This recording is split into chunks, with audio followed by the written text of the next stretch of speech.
नमस्कार दोस्तों, मेरा नाम है शिवशंकर तिवारी और आप देख रहे हैं आपका अपना YouTube channel exam warriors begins. अभी जो नोटिफिकेशन आई है एसएससी सीएचएसएल 2022 के लिए, इस नोटिफिकेशन ने पूरा का पूरा पैटर्न ही बदल दिया है। और डेफिनेटली आप अगर एसएससी एस्पिरेंट हैं तो आपको पता भी चल गया होगा यहाँ पर कि जो पैटर्न है वो किस तरीके से है। अगर नहीं पता है तो डेफिनेटली इस वीडियो को देखिए और ये जो पैटर्न में पूरा बदलाव हुआ है ना, उसको पहले आप समझ लीजिए, क्योंकि फॉर्म भरने से पहले आपको ये पैटर्न जानना जरूरी है। क्योंकि पैटर्न में जो बदलाव हुए हैं वो पीछे होने वाले एग्जाम्स से काफी अलग है। जैसा कि आपने सीरियल में देखा था, जिस तरीके से वहां पर एग्जाम पैटर्न कई सारे सेशंस और मॉड्यूल्स में चेंज किए गए हैं, ठीक उसी तरीके से सीएचएसएल एग्जाम को भी चेंज कर दिया गया है। तो इस पैटर्न को देख करके तो सिर्फ एक ही बात याद आती है कि मुझे तो एसएससी ने लूटा, सीएचएसएल में कहाँ दम था। और सीएचएसएल एग्जाम के पैटर्न को भी सीरियल जैसा कर दिया, पहले से क्या कम था। तो कुछ इस तरीके से यहाँ पर एक तरीके से जोक सा पार्ट आप बोल सकते हो, लेकिन यहाँ पे देखिए पैटर्न में हुआ जो बदलाव है ना, काफी डिफरेंट है। और ये आपके पूरे के पूरे तैयारी में बदलाव ला सकता है।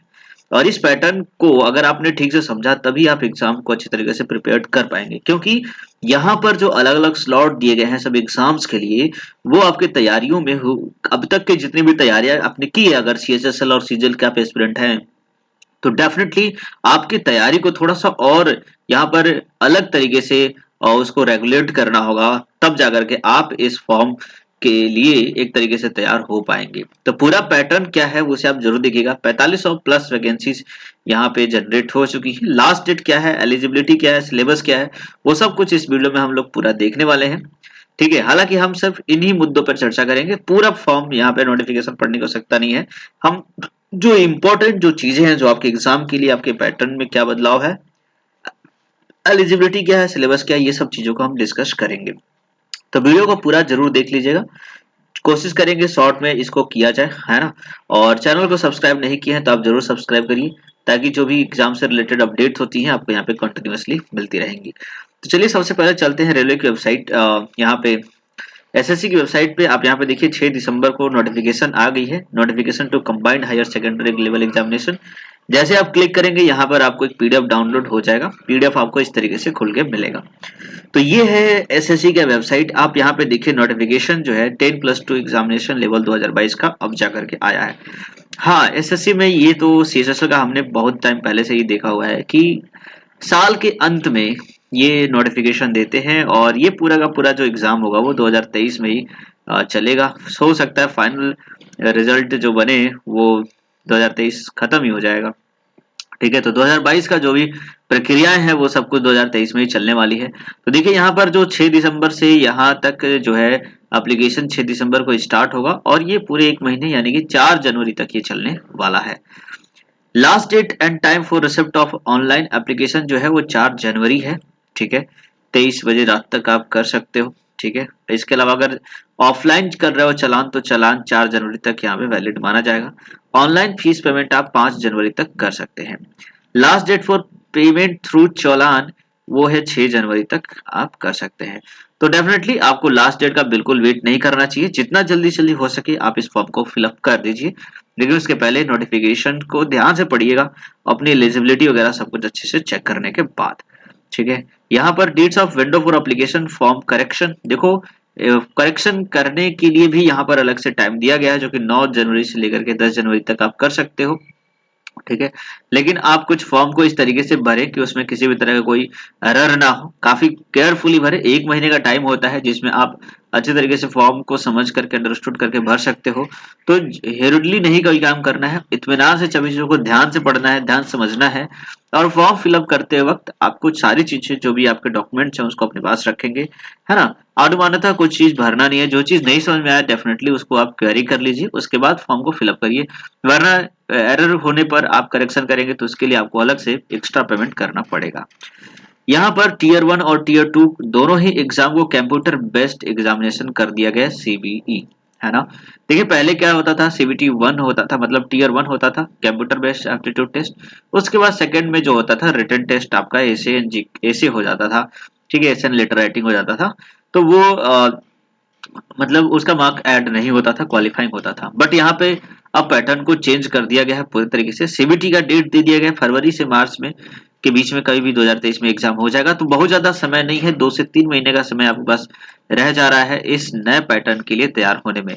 तो अगर आप पहले से ही प्रिपरेशन कर रहे हैं तो आप इस पैटर्न के अकॉर्डिंग अपने आप को थोड़ा सा चेंज करिए और उसके बिहाफ पे आप तैयारी करिए। अगर आप न्यूअर हैं, अभी आप पहली बार तैयारी कर रहे हैं, तो डेफिनेटली आपके लिए थोड़ा सा यहाँ पे प्रॉब्लमेटिक हो सकता है, क्योंकि सिलेबस थोड़ा सा इंक्रीज कर गया है, बढ़ गया है। Number of questions and number of patterns में जो चेंजेस आई हैं वो आपके लिए थोड़ी सी दिक्कत कर सकती है, तो उसे आप जरूर समझिए। हालांकि चीजों को समझ लेने से समस्याएं खत्म हो जाती हैं। तो चलिए अब देखते हैं इसमें जो पोस्ट है वो कौन कौन सी हैं। देखिए पे स्केल की बात करें तो यहाँ पे लोअर डिवीजन क्लर्क जो कि 19,900 से लेकर के 63,200 ग्रेड पे पे है। ठीक है, यहाँ पे एलडीसी जूनियर सेक्रेटरी असिस्टेंट पे लेवल 2 में ये आता है। ठीक है, अब हम बात करते हैं डाटा एंट्री की। तो देखिए डाटा एंट्री जो है पे लेवल 4 का क्राइटेरिया में है और यहाँ पर 25,500 से लेके 81,100 तक और जो है डीईओ का है। एंड जो लेवल 5 में आता है उसके लिए 29,200 से लेके 92,300 तक का ग्रेड पे है। Data entry operator grade A वाली जो पोस्ट है लेवल 4 की है, जिसे 25,500 से लेकर के 81,100 तक ग्रेड पे है। तो ये तो ग्रेड पे है। इसके अकॉर्डिंग देखिए ग्रेड पे को देख करके आपको फॉर्म फिलअप नहीं करना, अपनी एलिजिबिलिटी को देख करके। अगर आप सभी में एलिजिबल हैं तो फिर आप अपने एजुकेशन और आपकी जो इंटरेस्ट है और या फिर आप मनी से भी ज्यादा इंटरेस्ट रखते हैं तो उसके हिसाब से, हालांकि एलिजिबिलिटी आपके ज्यादा मैटर करती है इस चीजों में, तो जिस चीज के लिए आप एलिजिबल हो अच्छे तरीके से वही एग्जाम को उसी के लिए आप प्रायोरिटी दे तो ज्यादा अच्छा रहेगा। अब बात करते हैं वैकेंसी की। देखिए वैकेंसी की यहाँ की टेंटेटिव वैकेंसीज की बात करी गई, लिखा गया देयर आर अप्रोक्स 45,000 वैकेंसीज, जो कि अप्रोक्स है, ये टेंटेटिव होता है, ये घट भी सकता है बढ़ भी सकता है। ठीक है, तो यहाँ पे कोई एग्जैक्ट वैकेंसीज होती नहीं है। However form vacancies will be determined in due course. Update vacancies, if any, along with the post-wise and category-wise vacancy, will be made available on the website of the commission in the due course. तो आने वाले समय में ये जो total vacancies है 45,000, इसमें कितनी कम्युनिटीज वाइज यानी कि यूआर एससी एसटी में कितनी कितनी नंबर ऑफ वैकेंसीज हैं, रिजर्वेशन में कितनी कितनी वैकेंसीज हैं, वो सारी चीजें जो है वो अभी बाद में आएंगी, बाद में बताया जाएगा। रिजर्वेशन की बात करी गई कि जो भी रिजर्वेशन दिया जाता है एससी एसटी और ओबीसी एडब्ल्यूएस पीडब्ल्यूबीडी, तो इन सभी को रिजर्वेशन अकॉर्डिंग टू गवर्नमेंट जो ऑर्डर्स हैं उसके अकॉर्डिंग दिया जाएगा। ये सारी बातें हैं। अब यहाँ पे लिखा गया है परमिशबल डिसेबिलिटी फॉर पीडब्ल्यूबीडी। तो पीडब्ल्यूबीडी जो भी कैंडिडेट हैं उनको किस तरीके से यहाँ पे कितना मतलब डिसेबिलिटीज होने पर उन्हें यहाँ पर एलिजिबल माना जाएगा, वो बात यहाँ बताएगी। हालांकि हमें यहाँ पे देखना है, देखिए यहाँ पर जो डाटा एंट्री ऑपरेटर हैं उसके किस तरीके से फंक्शन रिक्वायरमेंट एसएनएसटी इन सभी चीजों के बारे में आपको पता होगा अगर आप पीडब्ल्यू कैंडिडेट हैं। बाकी इसका जो डिटेल है वो यहाँ पर दी गई है, आप इसे देख सकते हैं। फिलहाल हमें ये देखना है कि यहाँ पर एलिजिबिलिटी क्या है एज को लेकर के। ठीक है, तो देखिए एज लिमिट जो है ना वो 1 जनवरी 2022 को ही काउंट किया जाएगा। तो देखिए कितनी गलत बात है ना। पहली बात तो ये है कि आप जो है एग्जाम का नोटिफिकेशन लास्ट ऑफ दिसंबर 2022 में लेकर आते हो और एज को आप बैक डेट से काउंट कर रहे हो। दिस इज वेरी मतलब आप एक कह सकते हो कि एसएससी ने पूरा बर्बाद ही सोच लिया है स्टूडेंट को करने का, क्योंकि ये तो गलत बात है ना। अगर आप 1 जनवरी 2022 को कर रहे हो, एज को काउंट कर रहे हो, तो वहीं पर नोटिफिकेशन उस टाइम पे ही आना चाहिए था। अगर दिसंबर में आया तो आप इसको 1 जनवरी 2023 से काउंट करना चाहिए। फिर तो एक तो ऐसे ही बहुत सारी प्रॉब्लम है, वैकेंसीज कम है, ऊपर से आप एज को भी कम कर दे रहे हो, तो definitely it is very problematic for the student, है कि नहीं। तो यहाँ पर ये चीज हमें जो गलत लग रही है वो ये है कि आप 1 जनवरी 2022 से ही काउंट कर रहे हो एज क्राइटेरिया को, जो कि 18 से 27 होना चाहिए। ऐसे में आपका जो डेट ऑफ बर्थ है वो 2 जनवरी 1995 से पहले का नहीं होना चाहिए और 1 जनवरी 2004 के बाद का नहीं होना चाहिए। पूरे 1 साल का डिफरेंस आप क्रिएट कर दे रहे हो, तो ये एक बहुत बड़ा मायने रखता है स्टूडेंट के लाइफ में। इसके अलावा एज रिलैक्सेशन की बात करें तो देखिए यहाँ पे एससी एसटी को 5 साल तक का, ओबीसी का 3 साल, पीडब्ल्यूडी अनरिजर्व कैटेगरी के 10 साल, पीडब्ल्यूबीडी ओबीसी 13 साल और पीडब्ल्यूबीडी एससी एसटी के जो स्टूडेंट है उनको 15 साल का रिलैक्सेशन मिलता है। इस तरीके से हर एक कैटेगरीज में अप टू यहाँ पे रिजर्वेशन आपको देखने को मिल रहा है। ठीक है, तो ये इस तरीके से ये सारी चीजें हो गई। अब जो हमको देखना है उसे हम देख लेते हैं। प्रोसेस सर्टिफिकेशन फॉर्मेट वगैरह ये सब चीजें हम अभी यहाँ पे नहीं देखेंगे। हमारे लिए जो इम्पोर्टेंट है वो क्या चीज है, वो ये आप ये देख लीजिए, essential educational qualification as on 4 January 2023। अगर आप एलडीसी, जेएसए या फिर डीयू और डीईयू ग्रेड ए के लिए फॉर्म भरने वाले हैं, तो देखिए आपके लिए क्या होना चाहिए एलिजिबिलिटी, वो आप समझ लीजिए कि आप जो है 12th क्लास पास आउट होना चाहिए स्टैंडर्ड, या फिर उसके इक्विवेलेंट किसी भी रिकॉग्नाइज्ड यूनिवर्सिटी से आपने पास किया है तो वो, तो मिनिमम क्वालिफिकेशन 12th स्टैंडर्ड होता है। The candidate must possess essential qualification on or before the cut off date.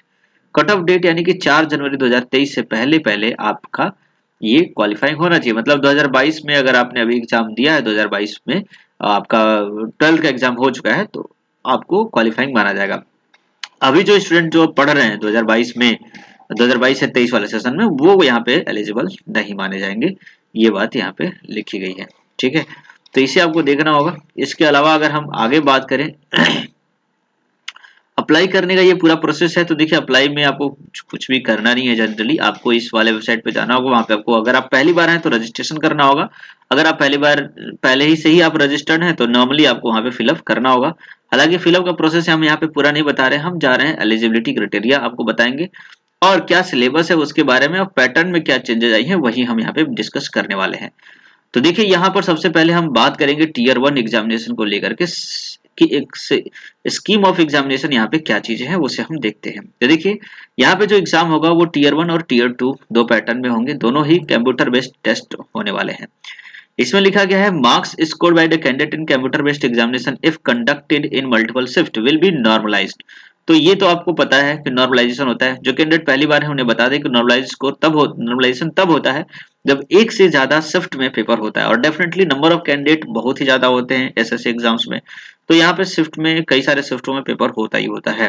तो नॉर्मलाइजेशन में एक फायदा हो जाता है कि आपके नंबर्स थोड़े बहुत इंक्रीज हो जाते हैं अगर आपका शिफ्ट टफ है तो ऐसे में ये यहाँ पे नॉर्मलाइजेशन किया जाएगा। उसके लिए एक फॉर्मूला होता है जिसे अपनाया जाता है।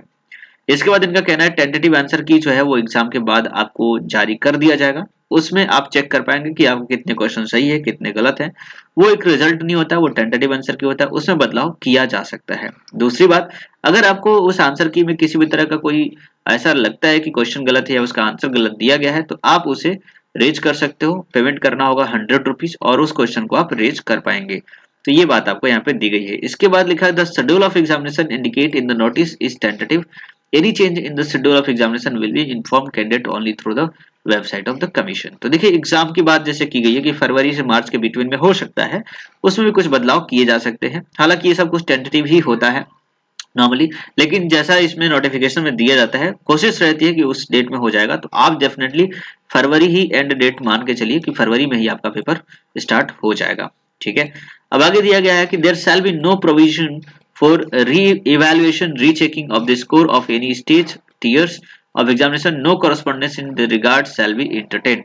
तो किसी भी तरह का कोई भी री इवेल्युएशन करने की यहाँ बात नहीं की गई है, किसी का भी कॉपी दोबारा चेक नहीं किया जाएगा। हाँ, अगर कुछ एरर होता है तो डेफिनेटली उसे करेक्ट करा जाएगा। In case of any difference discrepancy dispute in the question between English and the opted language the content of English version shall be prevail. तो देखो इंग्लिश को यहाँ पे प्रिविलेज दिया जाता है, इसलिए आपसे एक चीज मैं बताना चाहूंगा जो मेरा पर्सनल एक्सपीरियंस है, जैसे मैंने एग्जाम्स में दिया है, तो उसमें हम देखते क्या कि अगर कोई क्वेश्चन, जैसे मान लो आप हिंदी में दे रहे हो पेपर, हिंदी में कोई क्वेश्चन आपको समझ में नहीं आ रहा, उसकी लैंग्वेज समझ में नहीं आ रही, वो क्या कहना चाहता है, तो डेफिनेटली आप उसको एक बार इंग्लिश में करके जरूर पढ़ लिया करें।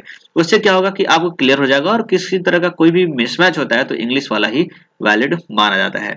तो ये तो कुल बात हो गई इसकी। अब हम बात करते हैं टीयर 1 में जो एग्जाम होगा वो पहले और अब में क्या फर्क देखने को मिल रहा है। देखिए पहले जो क्वेश्चन आते थे वो 1 मार्क्स के होते थे, 100 क्वेश्चन 100 नंबर, ठीक है, ऐसे होते थे। लेकिन अभी क्या है कि 100 क्वेश्चन तो हैं, लेकिन सभी क्वेश्चन 2-2 मार्क्स के हो गए हैं। देखिए आप इंग्लिश लैंग्वेज बेसिक नॉलेज है जहां पे 25 क्वेश्चन होंगे 50 मार्क्स के, जनरल इंटेलिजेंस 25 क्वेश्चन 50 मार्क्स के, क्वांटिटी एप्टीट्यूड 25 क्वेश्चन 50 मार्क्स के, और जनरल अवेयरनेस 25 क्वेश्चन 50 मार्क्स के। ये कुल जो है 100 क्वेश्चन है और इनके जो नंबर है वो 200 हैं। तो 100 क्वेश्चन 200 नंबर के होंगे, और इसके लिए आपको जो समय मिलेगा 60 मिनट यानी कि 1 घंटे का मात्र। 1 घंटे में आपको 100 क्वेश्चन सॉल्व करने होंगे। इसके लिए आपको अपनी क्राइटेरिया, हालांकि जो स्टूडेंट पहले से एग्जाम दे रहे हैं आप लोग, तो आपने इसी तरीके से पैटर्न को फॉलो किया भी है और हमेशा से ऐसा ही प्रश्न आते रहे। बस फर्क ये है कि यहाँ पर एक क्वेश्चन को दो दो नंबर में कन्वर्ट कर दिया गया है। और इसी वजह से यहाँ पर आप देखेंगे कि नेगेटिव मार्किंग भी चेंज कर दी गई है। देखिए यहाँ पर जो नेगेटिव मार्किंग है 0.50 कर दिया गया। एक क्वेश्चन गलत करने पे आधे नंबर आपके कट जाएंगे। इसीलिए इस बात का ध्यान में रखना होगा आपको कि कम से कम गलती की जाए। जो क्वेश्चन आपको सही तरीके से आ रहे हैं सिर्फ उन्हीं प्रश्नों को सॉल्व किया जाए। यहाँ पे आगे लिखा है tier 1 examination will be consider on objective type multiple choice question only. The question will be set in English and Hindi for the part 2, 3 and 4। देखिए पार्ट 2, 3 एंड 4 क्यों बोला गया, क्योंकि पहला जो पार्ट है वो इंग्लिश लैंग्वेज का है। तो इंग्लिश लैंग्वेज को इंग्लिश में ही रखा जाएगा, उसे आप किसी भी दूसरे लैंग्वेज में चेंज नहीं कर सकते। बाकी जो होंगे वो इंग्लिश और हिंदी दोनों में ही होंगे, या फिर जो आप लैंग्वेज चेंज करते हैं उसमें होगा। ऑब्जेक्टिव टाइप क्वेश्चन होगा, इसलिए आपको यहाँ पर जो टाइम दिया गया है वो ओनली 60 मिनट का ही टाइम है, आपको ऑप्ट करना होगा। हालांकि इसे क्वेश्चन को सॉल्व करने में आपको काफी सारा समय लग सकता है अगर आप प्रैक्टिस नहीं किए हैं, इसलिए आप प्रैक्टिस ज्यादा करें। उसके लिए सेट कोई भी हो, किसी भी अच्छे से जो एग्जाम वाले होते हैं उन्हें आप खरीद लीजिए। आप किसी का भी खरीद सकते हो, टेक्स्ट बुक का खरीद सकते हो, या फिर बैचेस को वगैरह खरीद सकते हो। जहां से भी पढ़ाई करते हो वहां से आप खरीद सकते हैं। जरूर प्रैक्टिस करें, उसका बहुत ज्यादा फायदा यहाँ पे होता है। अब आप बात करते हैं टीयर 2 एग्जामिनेशन के, और ये जो है यही बदलाव यहाँ पे आया है। पहले जो था टीयर 2 एग्जाम में होता था क्या कि आपको सिंपली यहाँ पर आपको लेटर एंड एसे राइटिंग दिया जाता था, जो कि क्वालिफाइंग नेचर का होता था। आपको यहाँ पे नहीं, यहाँ पर क्वालिफाइंग नहीं होता था, यहाँ पे नंबर इसके जुड़ते थे, है ना, यहाँ पे नंबर जुड़ते थे लेटर एंड एसे का, जो कि इजीली स्टूडेंट प्रिपेयर कर सकता था और अच्छा नंबर यहाँ पे ऑब्टेन कर पाता था, है ना। बहुत ही आसान था। नॉर्मली आपको लेटर एंड एसे राइटिंग लिखना पड़ता था, बट अब जो एग्जाम हो गए ना वो थोड़े से चेंज हो गए हैं। ठीक है, यहाँ पर जो चीजें हैं ना वो थोड़ी सी अलग हो चुकी हैं। अब देखिए यहाँ पे क्या बदलाव आया है जो कि आपके लिए थोड़ा सा प्रॉब्लमेटिक है। देखिए सेशन, यहाँ पे 2 सेशन दिए गए, ये टीयर 2 एग्जाम में सेशन 1 और सेशन 2 दिया गया है। अब इस सेशन 1 जो होगा वो 2 घंटे 15 मिनट का यहाँ पे होगा। ठीक है, अब इस सेशन 1 में क्या पेपर होगा वो आप यहाँ पे समझ लीजिए। देखिए यहाँ पे जो पेपर होने वाला है वो कुछ इस तरीके से है कि सेशन 1 में 2 सेक्शन है, सेक्शन 1 और सेक्शन 2।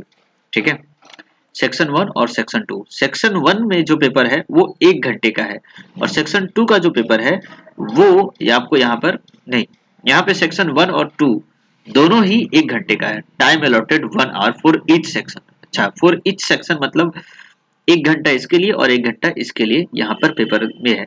सेशन 1 2 घंटे 15 मिनट का है, जिसमें से 1 घंटा सेशन 1 को दिया जाएगा और 1 घंटा सेशन 2 को दिया जाएगा। बाकी का जो 15 मिनट है वो आपको कहाँ देना है, तो वो आपको 15 मिनट यहाँ जो सेक्शन 3 में जो कंप्यूटर नॉलेज टेस्ट है वहां पर आपको 15 मिनट का समय दिया जाएगा। तो इस तरीके से आप जो है 2 घंटे 15 मिनट का ये जो पेपर है ना वो पूरे कंटिन्यू चलेंगे, इसमें किसी भी तरह का कोई गैप नहीं मिलेगा आपको। सेशन 1 1 घंटे का, फिर उसके बाद सेशन 2 जो स्टार्ट हो जाएगा दूसरा घंटा, और फिर 15 मिनट में सेशन 3 जो मॉड्यूल 1 कंप्यूटर नॉलेज है वो 15 मिनट में आपको देना होगा। तो देखिए सेशन 1 में 2 मॉड्यूल है, मॉड्यूल 1 और मॉड्यूल 2। मॉड्यूल 1 में मैथमेटिकल एबिलिटीज और मॉड्यूल 2 में general reasoning and intelligence test होगा, जो कि जिसमें 30 क्वेश्चन होंगे, कुल प्रश्न 60 होंगे, और इन 60 प्रश्न के 3-3 मार्क्स होंगे, और इस तरीके से 180 मार्क का यहाँ पे पेपर होगा जो कि सेशन 1 होगा। इसके बाद जो सेशन 2 है उसमें भी 2 मॉड्यूल है, मॉड्यूल 1 एंड मॉड्यूल 2। इसमें इंग्लिश लैंग्वेज एंड कॉम्प्रिहेंशन का टेस्ट होगा, जिसमें आप देख सकते हो ये 40 क्वेश्चन होंगे यहाँ पर। इसके अलावा मॉड्यूल 2 जो इसमें होगा जनरल अवेयरनेस का होगा, और इसमें 20 क्वेश्चन होंगे। तो ये भी कुल 60 क्वेश्चन होंगे और 3-3 मार्क्स होंगे, 180 मार्क्स। तो देख सकते हो आपके सेक्शन 1 और सेक्शन 2 दोनों में ही 60-60 प्रश्न होंगे, 180 मार्क के दोनों को। तो कुल मिलाकर के 360 मार्क्स यहाँ पर होंगे, और इन दोनों के लिए 1-1 घंटे का आपको टाइम दिया जा रहा है। तो आप देख सकते हो ये वाला जो सेशन है ना इसमें इंग्लिश लैंग्वेज और ये इसका तो टाइम ठीक है 1 घंटे में, बट यहाँ पर जो 30 क्वेश्चन दिए गए हैं इंग्लिश मैथ और रीजनिंग के लिए, ये काफी ज्यादा कॉम्प्लिकेटेड हो सकता है। डिफिकल्टी लेवल डेफिनेटली टीयर 1 से ज्यादा ही होगा यहाँ पर। तो इसके लिए आपको काफी ही मतलब अच्छे तरीके से मेहनत करनी होगी, तब जाकर के आप इसे पूरे क्वेश्चन को अटेम्प्ट कर पाएंगे। अब जो यहाँ पर सेक्शन 3 है, सेक्शन 3 में मॉड्यूल 1 है, यहाँ पर कंप्यूटर नॉलेज मॉड्यूल टेस्ट होगा, जिसमें 15 क्वेश्चन होंगे, 3-3 मार्क्स के ये भी होगा, और 45 मार्क्स होगा टोटल, तो 15 मिनट। तो इस तरीके से सेशन 1 जो 2 घंटे 15 मिनट का है, उसमें कुल 60 60 और 15 यानी कि 120 और 15 को देखा जाए तो 135 प्रश्न होंगे, और इन 135 प्रश्नों के लिए 360 और प्लस 45 यानी कि 405 नंबर का ये पूरा का पूरा सेशन 1 का जो टेस्ट होगा। तो कहीं ना कहीं आप देख सकते हो कुछ सीरियल का पैटर्न जो है यहाँ पर अटेम्प्ट करने की कोशिश की गई है। अब जो सेशन दूसरा होगा, है ना, सेशन दूसरे में यहाँ पर सेक्शन 3 है, जिसका मॉड्यूल नंबर 2 में स्किल टेस्ट और टाइपिंग टेस्ट की बात करी गई है। स्किल टेस्ट और टाइपिंग टेस्ट यहाँ पे होगा अलग अलग, जो भी आपने पोस्ट चूज किया है। अब इसमें पार्ट ए में जो है स्किल टेस्ट है डीईओ, जिसने डीईओ पोस्ट के लिए चूजिंग किया हुआ है तो उसके लिए यहाँ पर स्किल टेस्ट होता है। वो क्या होता है हम समझाएंगे अभी। और पार्ट बी में यहाँ पे टाइपिंग टेस्ट होगा जो कि एलडीसी और जेएसए पोस्ट के लिए है। तो इस तरीके से ये पूरा टियर 2 का जो एग्जाम है वो चलेगा। ठीक है। अब यहाँ पे जो है स्किल टेस्ट वो 15 मिनट का होता है और टाइपिंग टेस्ट जो होता है 10 मिनट का होता है। एक्स्ट्रा 5 मिनट दिया जाता है उन कैंडिडेट के लिए जो स्क्राइब यूज करते हैं। ठीक है। तो ये दोनों ही अलग अलग तरीके से यहाँ पे हो जाएंगे। तो ये पूरा पैटर्न है जो मैंने चेंज किया हुआ दिखाया गया है। अब इसमें कुछ और बातें हैं वो आपको यहाँ पे समझ लेनी चाहिए। देखिए टियर 2 में लिखा गया है will in following 3 section having 2 modules each, है ना। तो 3 सेक्शन है और दो सब में कितने हैं 2 मॉड्यूल्स यहाँ पे दिए गए हैं। जैसे आप देख सकते हो सेक्शन 1 में हमने देखा मॉड्यूल 1 और मॉड्यूल 2 था, और ये सेक्शन 2 में जो कि मॉड्यूल 1 और मॉड्यूल 2 इसमें भी था। इन दोनों में ही आपने देखा कि एक घंटे का दोनों का पेपर है, 180 मार्क्स 180 मार्क का। इसके बाद सेक्शन 3 में जो है मॉड्यूल 1 में जो कि कंप्यूटर नॉलेज टेस्ट है जो कि 15 मिनट का है, और मॉड्यूल 2 जो कि skill test and typing test है। ये बातें यहाँ पे दी गई हैं। अब ये कैसे होंगे देखिए, tier 2 will be conduct in 2 session, session 1 and session 2 on the same day.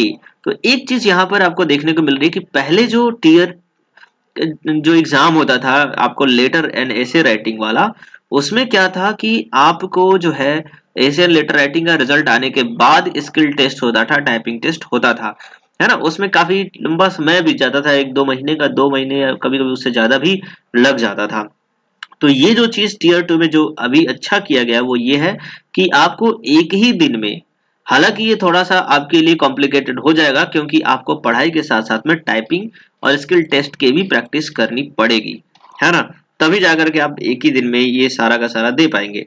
तो उस दिन जो है 2 घंटे 15 मिनट का यहाँ पे तो जो है सेक्शन 1 होने वाला है, और एक्स्ट्रा जो 15 मिनट है वो स्किल टेस्ट और टाइपिंग टेस्ट के लिए होगा।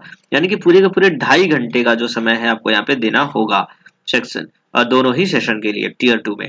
तो ये सब एक साथ होने वाला है। Session 1 will be include conducting of section 1, section 2 and module set of 1, section 3 and session 2 will include conduction of model 2 and section 3। तो जो मैंने आपको ऊपर बताया वो बातें यहाँ पे दी गई है।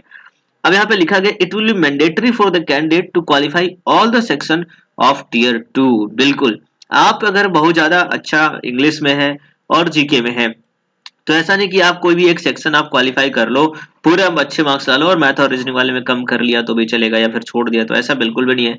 आपको सभी सेक्शन को क्वालिफाई करना पड़ेगा, इसीलिए कंप्यूटर वाला भी सेक्शन वो अलग से दिया गया है। तो ये सारी चीजें अब मैंडेटरी हो जाती है कि हर एक सेक्शन को आपको इक्वली यहाँ पर टाइम देना होगा, हर एक सेक्शन को आपको इक्वली पढ़ना होगा, इसीलिए इसके सेक्शंस को अलग कर दिए गए। जैसे सेक्शन जो 3 है उसमें कंप्यूटर ये आपको अलग से पढ़ना होगा, सेक्शन 2 में English and reasoning, English and general awareness इसका अलग सेक्शन हो गया, उस तरीके से यहाँ पर मैथ एंड रीजनिंग का अलग सेक्शन हो गया। तो ये अलग अलग सेक्शन इसीलिए बना दिए गए हैं कि हर एक में आपको क्वालिफाई करना ही होगा, जो मिनिमम क्वालिफाइंग क्राइटेरिया है। इसके अलावा टाइपिंग टेस्ट भी वो भी एक क्वालिफाइंग नेचर का है, उसे भी आपको क्वालिफाई करना ही होगा। तो इस तरीके से ये सभी अलग अलग मॉड्यूल्स बना करके दिए गए हैं। अब हम बात करते हैं यहाँ पर module 1 of section 3 computer knowledge की। वो भी मैंडेटरी होगा लेकिन वो क्वालिफाइंग नेचर का होगा, क्वालिफाई तो करना है लेकिन उसके मार्क्स जुड़ेंगे नहीं। आपको यहाँ पर कंप्यूटर नॉलेज में एक चीज यहाँ पे रिलीफ दी जा रही है। आगे जो मॉड्यूल 2 ऑफ सेक्शन 3 की स्किल टेस्ट की जो बात है वो क्या लिखा जा रहा है, module 2 of section 3 will include conducting of skill test, typing test in session 2 on the same day. बिल्कुल, टाइपिंग भी उसी दिन होने वाला है। Skill test typing test will be qualifying nature, ये भी होगा। Errors in skill test will be calculated up to 2 decimal places. Skill test, typing test will be conducted as per the following scheme. देखिए यहाँ पर जो बातें बताई गई हैं वो आपको समझना होगा कि पहली बात तो टाइपिंग स्किल टेस्ट जो कि क्वालिफाइंग है ऑलरेडी होता था ऐसा ही। दूसरी चीज जो है ये क्वालिफाइंग नेचर का है और इसे 2 डेसिमल काउंट प्लेस तक काउंट किया जाएगा। फायदे वाली बात है कि सेम डे होगा, इस वजह से आपको अभी से क्या है कि टाइपिंग की प्रैक्टिस करनी होगी। आप अगर तैयारी में लगे हैं तो आपके पास बहुत ज्यादा समय नहीं है, मुश्किल से 2 महीने, हालांकि टीयर 1 के बाद अभी आपको टाइम मिलेगा, फिर भी आपको टाइपिंग की प्रैक्टिस अभी से करनी शुरू कर देनी चाहिए। अब हम बात करते हैं skill test for data entry operator की। तो देखिए यहाँ पर स्किल टेस्ट को लिए मैंडेटरी किया गया है। अब स्किल टेस्ट में आएगा क्या वो आप यहाँ पे समझ लीजिए। देखिए यहाँ पर जो डीईओ और या फिर डीओ ग्रेड ए की बात जो स्टूडेंट होंगे उनके लिए यहाँ पर डाटा एंट्री आपको करनी होगी। डाटा एंट्री जो कि 8000 की डिप्रेशन यहाँ पे पर आवर्स मांगा गया है, will be adjusted on the basis of correction entry of words. तो 8000 पर आवर्स की स्पीड से आपको यहाँ पर जो भी टाइपिंग जो आपका डाटा एंट्री है वो करना होगा, तब जाकर के आपको यहाँ पे किया जाएगा। इसके लिए लिखा है the duration of the test will be 15 minute and printed matter in English content about 2000 to 2200 की depression would be given to each candidate who would enter the same in the computer। तो आपको एक तरीके से एक printed matter दिया जाएगा। देखिए यहाँ पे ऑनलाइन नहीं होने वाला, यहाँ पे प्रिंटेड मैटर दिया जाएगा पेपर में, जिसमें 2000 से 2200 तक की डिप्रेशन होंगे और उन्हें ही आपको यहाँ पर 15 मिनट का जो समय दिया जाएगा उसमें आपको उसमें टाइप करना होगा।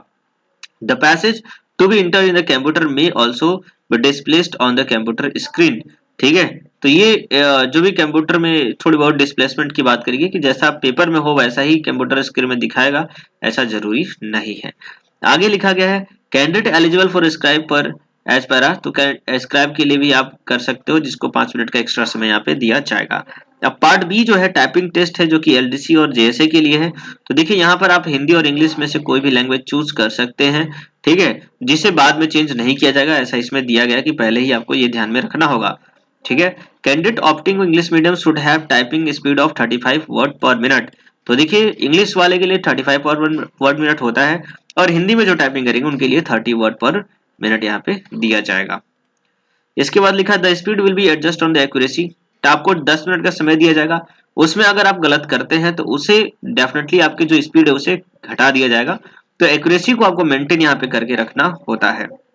तो इस तरीके से ये जो टेस्ट होगा टाइपिंग वाला वो एक ऑनलाइन टेस्ट होता है, जैसा कि आपने अगर दिया है तो पता होगा, मैंने भी दिया है।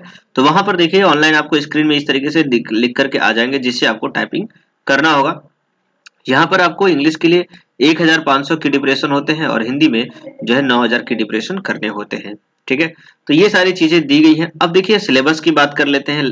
तो देखिए यहाँ पर जो सिलेबस है उसे आपको ध्यान में समझना है। टीयर 1 में जो सिलेबस आएगा उसमें इंग्लिश लैंग्वेज में ये सारी चीजें हैं, जिसमें आपको spot error, fill in the blank, synonyms, antonyms, spelling, detecting misspell word, इसके अलावा idiom phrases, one word substitution, improvement of sentences, active and passive voice verbs, conversion into direct or indirect narration, इसके अलावा shuffling of sentences, part shuffling of sentence in passage, close passage, comprehensive passage, ये English में आने वाले हैं। इसके अलावा अगर हम यहाँ पे जनरल इंटेलिजेंस की बात करें तो देखिए ये सारी चीजें जो है आप इसे खुद भी डाउनलोड करके ये सारा कुछ देख सकते हैं। इसके अकॉर्डिंग आप प्रिपरेशन जरूर करें, जिसमें analogy, symbolic operation, symbolic number analogy, trend, figure analogy तो ये सारी चीजें हैं जो इसमें आपको आएंगी। क्लासिफिकेशन, ड्राइंग, इन्फ्रेंस, इसके अलावा figure classification, point hole, pattern folding, unfolding, semantic series, figure pattern folding, है ना, नंबर सीरीज।